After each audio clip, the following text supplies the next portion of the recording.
Hey, what is going on, Warhammer fans? It's Rock T. Lee. You know what we're here for. What if Sanguinius, the hero, the greatest of all Primarchs after Rabute Gilliam and Corvax? Yeah, what if he fell to the hot joking, fans? Sanguinius fans. I'm just joking. I know he's hyped up, so I just gotta be hating. But nah, we're gonna check out if this homie had fallen into chaos because I already know this dude was him. In the hearsay battle right before he went to Horus, he went through so many people. He done fought Argon. Um he fought Argon in like his demonish form. You know, I'm bad with the terminologies, are still getting there.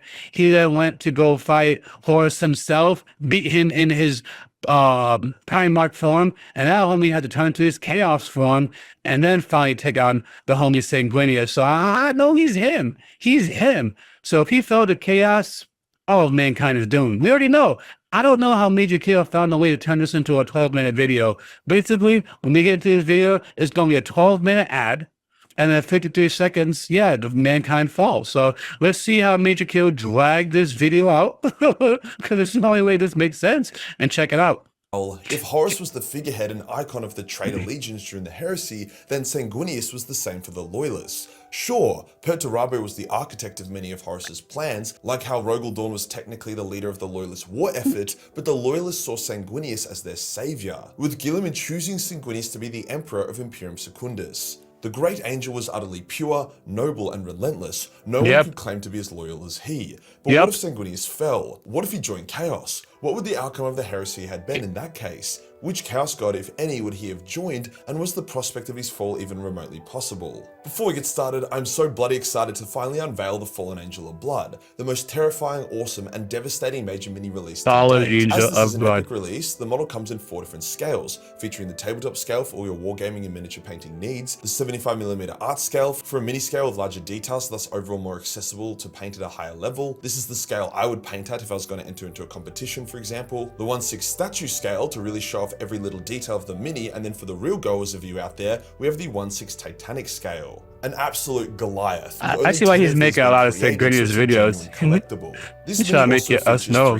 Sell those minis. First been a demonic helmet visage, the vision of a warlord hell-bent on battle. The next head variant is a raging hungry vampire lord. His jaws so distended that his cheeks tear open. Easily the scariest of the head variants. Then there's my favorite, which is an angelic face in a good way, covering up a truly horrifying demon face beneath. Each head variant gives off an entirely different vibe. To be honest, I probably would just magnetize it so you can use all of them. The detail in this model is out of this world, but we made sure none of it was lost or blurred at the tabletop scale due to our printers and custom resin. Even the fucking— You know, it's funny. I've actually checked out 2 Sanguinius videos already, and he was preaching this mini, and I didn't really feel the hype too much. I mean, it was a cool figure. It was a cool figure, but I like Sanguinius much more than when I first started this journey. He keeps moving up my rankings, and I'm like, now I'm like, yo, this is actually fire. So the reason why I brought it up is it's amazing how the difference when you bonded with the character, how much you're willing to spend, how much you're hype about seeing the characters. Because I'm experiencing it in real time. I'm looking at the same exact advertisement for Sanguinius, and I'm liking it more. And now I don't even know if I started liking Sanguinius more because of the advertisement or because this man really deserved it. And I do know he really deserved it, you know. But you just start wondering, like, how much of what I think is within my control. You know what I mean? So anyways, let's just jump into this. Back into this. Vampire teeth are still present at the tabletop scale. This model will only be available for 1 week before we need to take it down. No, this isn't me trying to do FOMO marketing, it's more so the logistics of producing these kinds of models and their launches. It's such a hectic model that it takes a lot more time and energy to produce. So we need to be able to stop the sales, make sure everyone gets their model in a good time frame, and then continue with our launch schedule. And then yeah, maybe we can bring it back in the future. Link below to pick them up. Dice Diorama members get a discount. 1 week only. Today we'll go over something truly heretical. What if Sanguinius fell to chaos? Let's get into it. He's basically trying to get his bulk order and ship So it with all of out. these You more cannot wait in-depth too what-if long. videos, I never want to just make a fanfic. I want to actually tell you the most likely outcome of the situation based on my extensive knowledge of the lore, reading every Horus Heresy book, that took a while, as well as actually using in-lore examples and even conversations that took place that discussed the possibility. Something you need to understand is that fate in Warhammer 40k is read fluid. the Horus. You know what? That took a while, as well as actually Reading every Horus Heresy book. How much books are there? How many Horus? They know exactly what I want to know. Thank you. 64? Dang, that is crazy. using in-lore examples and even conversations that took place that discussed the possibility. Something you need Man, to it's understand dedicated. is that fate in Warhammer 40k is fluid. Just because someone sees a vision of the future doesn't mean that future will come to pass, especially when Primarchs are involved. Primarchs bend destiny and reality around them. No one foresaw Guilliman or the Lion's return. It actually fucked with a lot of future seers as their visions were wildly off. They foresaw the fall of the Imperium, but instead they got the flaming sword of the Avenging Sun shoved up their arseholes. So no one's fate or destiny as a loyalist or traitor was ever really set. The lore does kind of insinuate that half of the Primarchs were supposed to fall to chaos, so saving one from falling would simply force another to fall. With some theories even stating that the Emperor deliberately treated some Primarchs, like Angron, terribly to make sure they would be the ones to fall. However, I believe that because I don't care what anyone tells me and what they want to argue with in the comment section. How the Emperor left Angron's people to die would have turned somebody evil. Even if you defend his actions, even if you say it was reasonable, the planet was going to be saved. Sometimes people explain things, but because I'm still getting the lore or learning the lore, I don't know whose name they're referring to.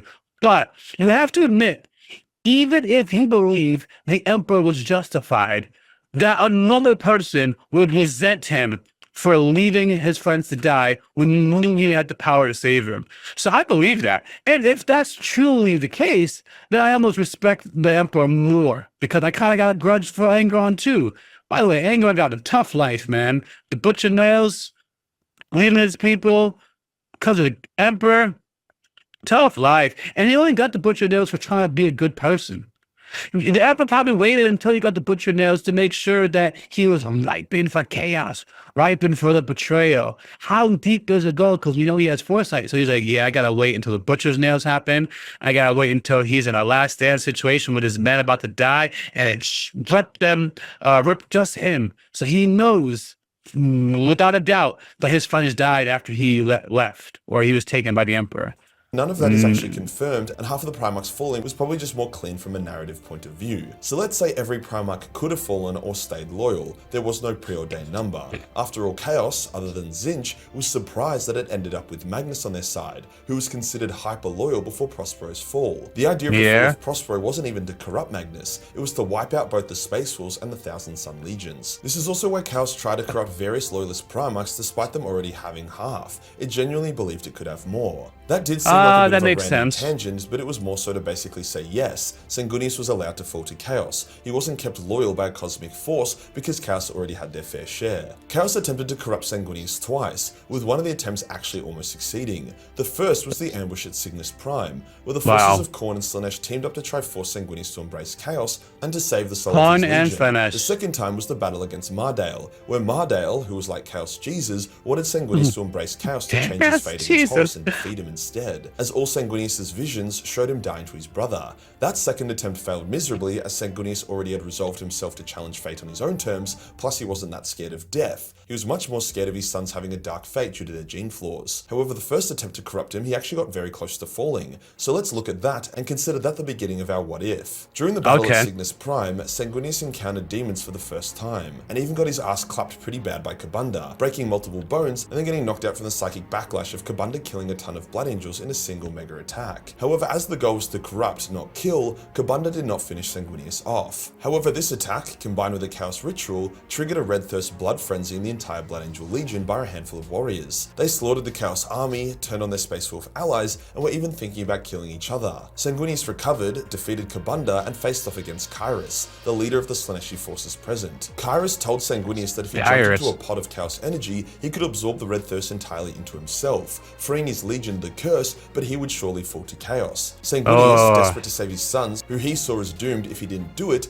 accepted the offer. However, Meros, a brave Blood Angel apothecary, jumped into the pot instead. This broke the Red Thirst frenzy, but he was not a powerful enough vessel to take away the curse properly, hence he burned and was possessed by a demon called the Red Angel. Sanguinius banished Kyrus and vowed to tear the Red Angel from Meros' body and save his son. However, let's say it went a bit different. Let's say that the brave Meros fell during the battle and was not there to take his father's place. Let's say the desperate Sanguinius, who did not yet understand chaos and how this deal would backfire horrendously for his legion, walked into the chaos pot. To make things straightforward, let's also say that Kyrus wasn't full of shit and that Sanguinius would absorb the curse of the Red Thirst.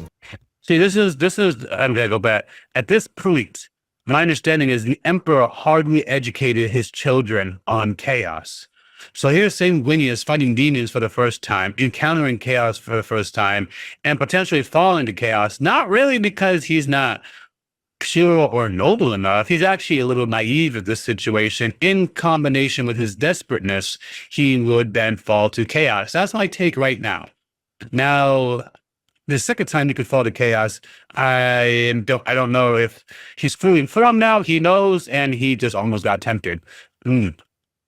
Also interesting because he's an angel, and everyone gets tempted. I was gonna look too deep into that. Entirely into himself, removing the gene flaw from his legion. What would happen? Absorb the curse of the Red Thirst forward. Let's also say that Kyrus wasn't full of shit, and that Sanguinius would absorb the curse of the Red Thirst entirely into himself, removing the gene flaw from his legion. What would happen? Well, yes, Sanguinius would fall, his purity and nobility being turned against him and used to break who he was apart and remake him into this abomination. Now, Meros got possessed by the Red Angel, but I doubt this would also happen to Sanguinius. A Primarch possessed by a demon was considered an inferior product. I also do not think Sanguinius would become a demon Primarch of Khorne. There is no way Slaanesh would agree to help Khorne to get another demon Primarch. It would tip the balance of power way too much. I believe the Red Thirst would overwhelm Sanguinius, less so making him fall to chaos and more so just turning him into a monster. I don't think he would become a demon, as many within the Chaos Legions wanted Sanguinius to be the new War Master of Chaos, not Horus. Hence he would need to not be a demon and also not be loyal to only one god. This is likely the reason Horus wanted Sanguinius to die on Cygnus, not become corrupted, because he knew this is deep. This is deep. Master of Chaos, not Horus. Hence he would need to not be a demon. Hence he would not need to be a demon. Okay, that makes sense. The reason all the gods are working together, right? And kind of to topple, but they still want to maintain their power. It kind of reminds me of when China and Russia, can we just speak geopolitics without getting emotional? When China and Russia will both assist to suppress whatever the United States is doing, whatever, but both still want to be.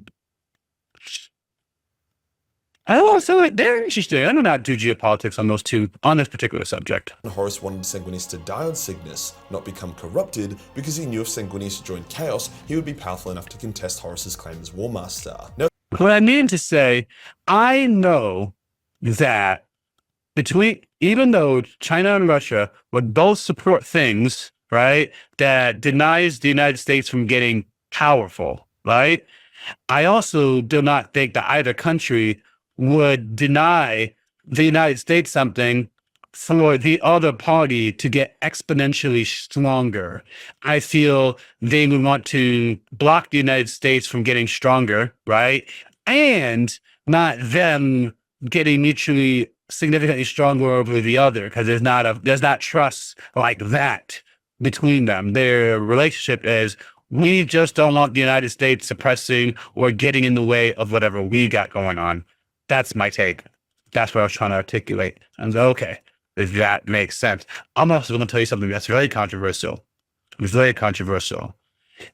I believe if China and Russia had to choose the strongest country on Earth, and it was going to 3x their power, I'm going to use something extreme, 3x a country's power, and they had to choose between each other and the United States, I think both countries would rather the United States was the strongest and 10x, use whatever extreme number it is, than each other. I think that. I just do. Anyways, not even that they like us, it's just because I know the United States would do with their power, but what about you? You know what I mean? I think that. That's pushing it. That's pushing it. Him into a monster. I don't think Let's he see would what you become a guys think. demon, as many within the Chaos Legions wanted Sanguinius to be the new War Master of Chaos, not Horus. Hence he would need to not be a demon, and also not be loyal to only one god. This is likely the reason Horus wanted Sanguinius to die on Cygnus, not become corrupted, because he knew if Sanguinius joined Chaos, he would be powerful enough to contest Horus's claim as War Master. Now it's hard to say what Sanguinius' motivations would be for being a War Master or joining Chaos, as he really didn't have an issue with the Emperor or a huge ego to exploit like Horus did. I would just say that the thirst was so intense and fucked up for him that he goes insane and wishes for nothing but to consume blood. Perhaps Chaos tells him that only by drinking the blood of the Emperor can the red thirst be sated, and he regain his sanity and a freedom from agony and hunger. The fate of his legion would be an interesting one. Free of the red thirst, they would be calm and collected, but also completely shattered to see what their Primarch could become. They still had a deep connection to Sanguinius, and many would feel some kind of psychic pull to join their father in damnation. The legion would be heavily divided. Some would join their Primarch in damnation out of love and loyalty. Some would attempt to put their lord out of his misery. I can imagine Azkaellon and the Sanguinary Guard attempting to subdue or kill their lord out of mercy. A large portion would retreat, likely with the goal of reaching the Emperor, seeing him as the only solution to saving their father's soul. Either way, the fallen angel would come out of Cygnus as a monster, with likely a few dozen thousand warriors on his back. Perhaps by willingly accepting the red thirst back into them, they would become greatly empowered, having the strength of a full legion despite their greatly reduced numbers. I seriously doubt Sanguinius' first act would be to immediately try to usurp Horus. Horus would meet with him and attempt to manage and direct the raging angel. To Sanguinius' credit, I still think he could possess a great predatory intelligence. He wouldn't just be a berserker like Angron. He would know that a tactical, intelligent approach to the heresy would increase his chances of draining his father's blood. Thus, that is the approach he would take. Horus would be extremely wary of Sanguinius, seeking opportunities to dispose of him or weaken him. The blow to the loyalist morale would be intense, as word spreads of the fallen angel laying waste to Imperial worlds. The loyalist blood angels that escaped would also spread the word. However, most of them would end up on Macragge as they did in canon. Sanguinius would resist Horus's commands and will, frustrating the War Master. Ideally, Horus would want to send Sanguinius to take on Guilliman and the Lion, as if he beat them then great, but if he was killed by them then also great. Win or lose, Sanguinius, Guilliman and the Lion would be greatly wounded or killed, as would their legions be. However, with Sanguinius' goal being to reach the Emperor as well as him being aware of Horus's plan, combined with his ability to see the future, it's unlikely he would go for it. Horus would eventually have enough and prepared to dispose of Sanguinius. Similar to how he dealt with Lorga during the heresy, Sanguinius would foresee this and move against Horus first, creating a civil war between the two Primarch brothers just before the Siege of Terra was to take place. Perhaps during the War for Beta Garment is when the two brothers would have their showdown and fight for title of War Master, as neither of them would want to reach Terra without the situation sorted out. This would also create a divide within the legions. Conrad would not be present, neither would Lorga as in canon. Alphyrus would be dead, and Amigan would have withdrawn the Alpha Legion by now. Perty would side with Horus, keeping all the other events the same, with Angron likely joining Sanguinius due to their shared rage. Mortarion would join Horus, and Fulgrim would stay neutral and enjoy the show. An interesting point about Magnus was that even after the fall of Prospero, he still didn't know which side to choose for quite some time.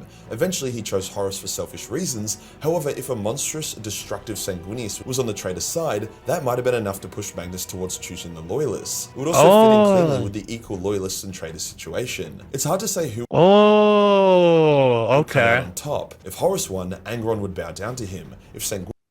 If Horus won, Angron would back down to him. Sanguinius won, Mortarion would bow down to Sanguinius, and Perturabo would likely abandon the traitor's cause, becoming disillusioned like how he did during the Siege of Terra after Horus started using too much warp and demon-based weaponry. Both sides of the civil war would be battered and significantly wounded before besieging Terra. Defending Terra would be the Imperial Fists and the White Scars, no Blood Angels present, obviously. Guilliman and the Lion would seriously struggle to break through the Ruin Storm without the help of Sanguinius. They eventually would find a way, maybe with the help of the Elder, but they'd have Magnus the Red.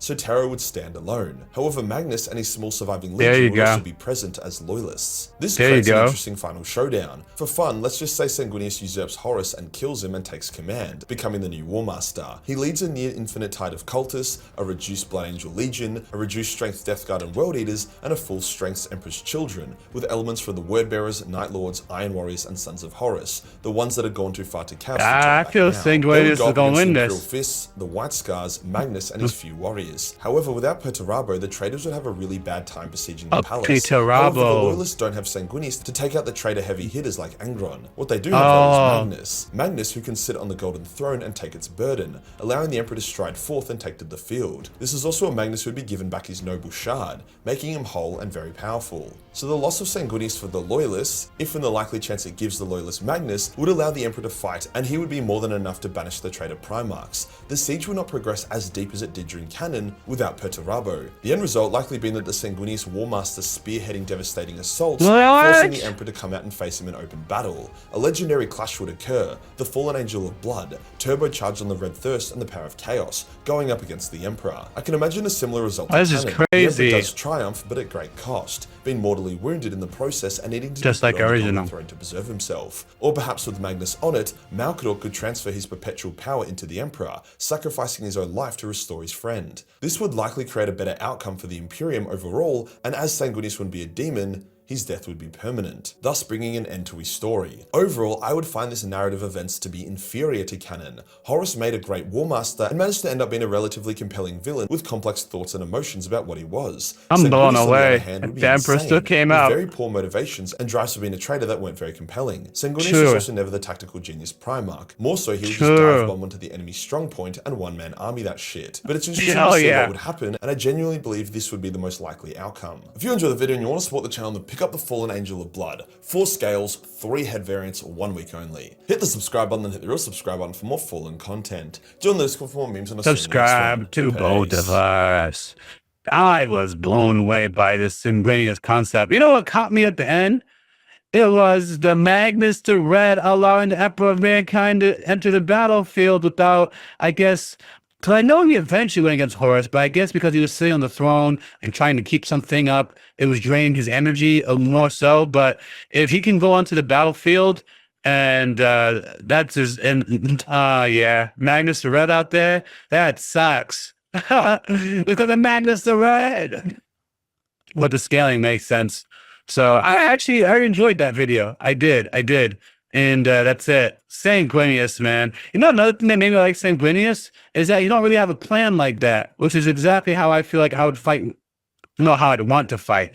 Just get in there, rockly it and fight. I'm not really thinking. I'm not really a thinker like that. But in most of my athletic episodes where I think about it, it would be me in a group, especially if the people around me are not as good as me. I would instruct them and command them what to do, and I play more of a support. So I actually feel like if I think of a Primarch that matches my personality the best, it's the homie Rabute Gilliam. But the thing is, I'm not as smart like he is when it comes to like managing and stuff like that. It's not really I'm not smart. I'm smart. Everyone has their strengths, though, and I just kind of say it like it is.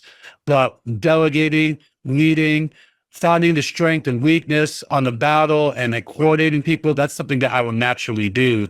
But paperwork, I don't want to do that. So actually, my homie Naruto is a good example too.